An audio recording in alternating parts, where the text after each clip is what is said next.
Həyatdakı ən çətin şey insanın düşüncəsini dəyişdirməsidir. Qulağa bəsit gəlir, amma özümüzün belə bilmədiyi, amma inandığımız o qədər şey var ki, inandığımız bu şey deyil. Mən filan şeyə inanıram. Məncə belə olacaq.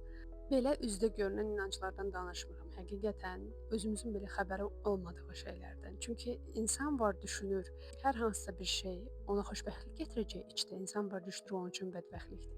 Və heç şaşırmamalı ki, həmin şey o insanda yoxdur, hansı ki o ona pislik gətirəcəyini düşünür. Burada mən inanıramsa ki, qara pişik mənim üçün təhlükəlidir. Beyin neyniyəcək, nə edəcəksə, o qara pişik gələndə məni yeri gələcək, yəni stolun üstünə çıxardacaq. Beyin qorumaq istəyir həmin insanı və avtomatik onun canına qorxu salır ki, qorx, təhlükədəsən, qara pişikdən qaç.